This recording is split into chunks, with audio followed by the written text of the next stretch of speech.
पर्वत सी पिघलनी चाहिए, हो गई है पीर पर्वत सी पिघलनी चाहिए, इस हिमालय से कोई गंगा निकलनी चाहिए।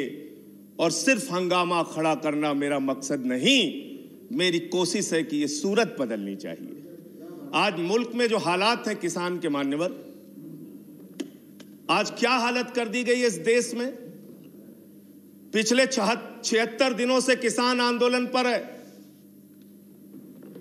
उनके ऊपर लाठियां चलाई गई, आंसू गैस के गोले छोड़े गए, बूढ़े किसानों की आंखें फोड़ दी गई, कड़कती ठंड में पानी की बौछारें की गई। उनको आतंकवादी कहा गया, उनको गद्दार कहा गया, उनको खालिस्तानी कहा गया मान्यवर, उनको अपमानित किया गया। यहां तक कि भारतीय जनता पार्टी के एक विधायक ने कहा ये किसान नहीं आतंकवादी हैं, इनको शूट कर देना चाहिए, और अगर दिल्ली पुलिस नहीं कर पाती तो मैं इनको जूतों से मारूंगा, जूतों से मारूंगा। ये भाजपा के लोग कह रहे हैं मान्यवर। इस देश के अन्नदाता जो आपको अनाज पैदा करके आपका पेट भरते हैं, आप उनको जूतों से मारने की बात करते हैं। 11 दौर की आप वार्ता कर चुके, सारी की सारी वार्ता फेल। आप कहते हैं मैं एक फोन कॉल की दूरी पर हूं। मैं पूछना चाहता हूं, क्या इस सरकार के पास कॉल करने के लिए 2 रुपए भी नहीं है? अरे 2 रुपए नहीं है तो हम लोगों से ले लो, लेकिन कॉल कर लो किसानों को, कॉल कर लो किसानों को। उनकी पीड़ा चरम पर पहुंच चुकी है मान्यवर। 165 किसानों ने अब तक अपनी शहादत दी है। आप जाइए गाजीपुर बॉर्डर पे, वहां पे 97 साल के इलम सिंह आपको मिलेंगे। उनके 2 बेटे फौज में हैं, रो रो के कहते हैं मुझे इस उम्र में उग्रवादी कहा जा रहा है, नक्सलवादी कहा जा रहा है। उनकी पीड़ा है मान्यवर। आप जाइए टीकरी बॉर्डर पे, आप जाइए सिंगू बॉर्डर पे, पीड़ा के साथ वो लोग कहते हैं शहीद आजम भगत सिंह के वंशजों को, शहीद लाला लाजपत राय के वंशजों को, जलियांवाला बाग कांड में शहादत देने वालों के वंशजों को आप खालिस्तानी कह रहे हैं, आतंकवादी कह रहे हैं, उनको अपमानित करने का काम कर रहे हैं। मैं आपसे पूछना चाहता हूं, क्या दुश्मनी है आपकी इन अन्नदाताओं से? चलिए सब कुछ कर लिया आपने, अब तो कम से कम उनके ऊपर दया कीजिए और ये तीनों काला कानून वापस लेना ही पड़ेगा, आपको लेना चाहिए। अब आपने जुल्म की इंतहा कर दी है। आप चले जाइए गाजीपुर बॉर्डर पे मान्यवर, कटीले तार, बड़े बड़े कीले गाड़ दी गई हैं, 12-12 इंच की कीले सड़कों पे गाड़ दी गई हैं। देखकर ऐसा लगता है कि दुश्मन देश की सेना आने वाली है। ऐसी स्थितियां दो परिस्थितियों में जन्म लेती हैं मान्यवर। जब देश का शासक अपनी जनता से डरने लगता है तो ऐसी सीमाएं बेड़ियां बनवाता है, या देश की जनता को शत्रु समझने लगता है तब ऐसी बेड़ियां लगवाता है। यह हो रहा है मान्यवर। आज इनके जुर्म के कारण हिंदुस्तान के महान किसान नेता बाबा महेंद्र सिंह टिकैत के बेटे राकेश टिकैत को रोना पड़ा और यह कहना पड़ा कि भाजपा के लोग घेर कर हमें लाठियों से पीटना चाहते हैं। यह आप करा रहे हैं, यह आप करा रहे हैं। आप डेमोक्रेसी की बात यहां पर करते हैं, आप आजादी की बात यहां पर करते हैं। आपने इस देश की हालत यह बना रखी है कि राजदीप सरदेसाई जैसे वरिष्ठ पत्रकार के ऊपर आपने मुकदमे दर्ज करके पत्रकारिता को भी दबाने और उसको कुचलने का काम किया। हर तरफ जुल्म, हर तरफ FIR, हर तरफ मुकदमे। जो पानी पहुंचा रहा है उस पे मुकदमा, जो डीजल दे रहा है उस पे मुकदमा, जो खाने का इंतजाम कर रहा है उस पे मुकदमा।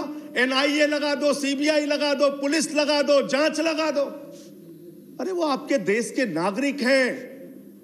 आप कहते हैं किसानों को यह बिल समझ में नहीं आया, हम बड़े समझदार हैं, आइए हम आपको किसानी बिल समझाएंगे। मान्यवर, इनकी समस्या यह नहीं कि किसानों को यह बिल समझ में नहीं आया, इनकी समस्या यह है कि किसानों को यह बिल समझ में आ गया है और अब ये तीनों काला कानून वापस चाहते हैं किसान। आप बड़े अक्लमंद समझते हैं अपने आप को। अरे किसान को इतना मूर्ख मत समझिए भाजपा के लोगों, वो बिगड़ैल बहल की नाक में नकेल डालते हैं, आपकी सरकार के नाक में भी नकेल डाल देंगे, चिंता मत कीजिए। मैं यहां सुन रहा था मान्यवर, मुझे बड़ा आश्चर्य हुआ, सारी की सारी भारतीय जनता पार्टी की सांसद जितने भी नेता बोल रहे थे, कह रहे हैं कांग्रेस पार्टी ने 2019 के घोषणा पत्र में इसको लिखा था, यह बिल तो कांग्रेस पास करना चाहती थी। जीएसटी की बात करो, यह बिल तो कांग्रेस करना चाहती थी, हम इसलिए इसको कर रहे हैं। लेकिन वो सांसद ये बताना भूल गए कि जब यह बिल कांग्रेस लेकर आई थी तो उस समय स्वर्गीय अरुण जेटली जी ने और स्वर्गीय सुषमा स्वराज जी ने उस समय बिल का विरोध किया था। और कांग्रेस ने अगर 19 के घोषणा पत्र में इस बिल को शामिल किया था तो उनको तो 55 पे पहुंचा दिया, आपने तो लागू कर दिया, आपको 5 पे पहुंचा देंगे, इस देश की जनता 5 पे पहुंचा देगी। इसलिए अगर आप कांग्रेस के सपनों को पूरा करने के लिए आए हैं तो जनता को भ्रमित मत कीजिए, अपनी पार्टी का नाम बदलकर भारतीय जनता पार्टी से कांग्रेस पार्टी कर लीजिए, कांग्रेस ए हो जाए, कांग्रेस बी हो जाए, जनता प्रचार करे। आप लोग समझें आप क्या कहना चाहते हैं, जनता तय कर लेगी।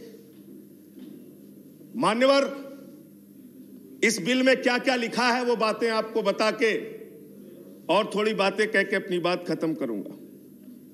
असीमित भंडारण की छूट दी गई है इन बिलों में, और वो क्यों दी गई है? 2 साल से अडानी का 100 एकड़ जमीन का लैंड यूज चेंज करने की एप्लीकेशन हरियाणा सरकार के पास पेंडिंग थी, लेकिन 7 मई को जब पूरे देश में लॉकडाउन लगा था, उस समय उस लैंड यूज को चेंज करके 100 एकड़ जमीन पर अडानी को भंडारण कोल्ड स्टोरेज बनाने की छूट दी गई और 5 जून को ऑर्डिनेंस के जरिए असीमित भंडारण और कोल्ड स्टोरेज बनाने की छूट दी गई। तो ये बिल किसानों के लिए नहीं लाया गया, अपने 4 पूंजीपति मित्रों के लिए ये सरकार ये काला कानून लेकर आई है। उन्हीं को फायदा पहुंचाने के लिए काला कानून लेकर आया गया है, उन्हीं के लाभ पहुंचाने के लिए काला कानून। ये सरकार 130 करोड़ हिंदुस्तानियों की सरकार नहीं है मान्यवर, यह सरकार उन 4 पूंजीपति लोगों की सरकार है जिनके लिए कानून बनाते हैं और जिनसे चंदा लेकर ये लोग चुनाव लड़ने का काम करते हैं। यह उनके लिए बनाई गई है मान्यवर। इस सरकार में कहा गया दिल्ली के मुख्यमंत्री के बारे में कि किसानों का साथ दे रहे हैं, किसानों का साथ दे रहे हैं। मैं पूरी जिम्मेदारी के साथ कहना चाहता हूं सदन के अंदर, दिल्ली के मुख्यमंत्री अरविंद केजरीवाल, आम आदमी पार्टी किसानों का साथ दे रही थी, देती रहेगी।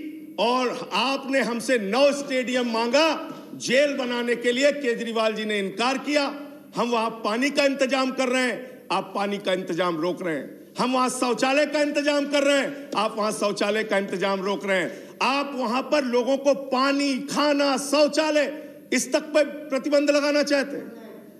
इंटरनेट, वो दुश्मन देश के नागरिक है क्या?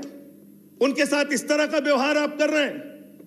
एक माहौल बनाया गया 26 जनवरी को, लाल किले पे हमला, लाल किले पे हमला। 7 रूट पे किसान ट्रैक्टर रैली लेके निकला मान्यवर, तिरंगा रैली लेके निकला, और 7 रूट पर कहीं किसान ने कोई उपद्रव नहीं किया, कोई हिंसा नहीं की। जो लाल किले पे लोग आए थे वो भारतीय जनता पार्टी के लोग थे जिन्होंने लाल किले पे हमला किया, जिन्होंने लाल किले पर तिरंगे का अपमान किया। और वो दीप सिद्धू जो भाजपा का नेता है, उसकी फोटो प्रधानमंत्री के साथ है, देश के गृह मंत्री के साथ है। भारतीय जनता पार्टी को इसका जवाब देना चाहिए कि भाजपा के नेताओं ने लाल किले का अपमान क्यों किया, तिरंगे का अपमान क्यों किया। मैं ये कहना चाहता हूं मान्यवर, आज वो दीप सिद्धू संजय जी कंक्लूड कीजिए। सर सबको समय मिला, मुझे भी थोड़ा समय दे। I have given sufficient time. सबको समय दिया, मुझे भी समय दे। नो 10 मिनट देंगे सर, 10 मिनट दिया मैं।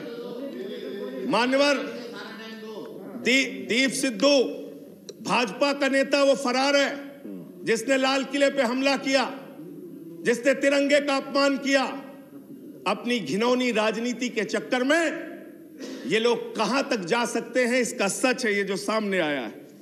आप एमएसपी देने की बात कहते हैं, आप कहते हैं हम इस देश के किसान को एमएसपी देंगे। बड़ी अजीब बात है मान्यवर, इस देश के किसान को एमएसपी देने के नाम पर क्या कर रहे हैं ये? मैं उत्तर प्रदेश की खबर बता रहा हूं। 10 धान के क्रय केंद्रों पर 10 अधिकारियों के खिलाफ एफआईआर हुई क्योंकि क्रय केंद्र में खरीद में एमएसपी में गड़बड़ी की गई। इसी तरीके से 1 रुपए किलो गोभी बिक रही थी तो किसान ने अपनी गोभी पे ट्रैक्टर चला दिया। उत्तर प्रदेश की खबर। बरेली के अंदर उत्तर प्रदेश में 3 करोड़ की धान खरीद हो गई कागजों पे, किसान का पता तक नहीं है। तो डेरेक ओब्रायन साहब, जो यूपी में खरीद हुई है वो भूतों की खरीद हुई है, किसान का पता नहीं, नाम दर्ज करके खरीद हो गई। 4 साल में गन्ना किसानों पे मात्र 10 रुपए इन्होंने बढ़ाया है उत्तर प्रदेश के अंदर, मात्र 10 रुपए मान्यवर। तो इसलिए ना आप एमएसपी देना चाहते हो, ना किसान को उसके फसल का दाम देना चाहते हो।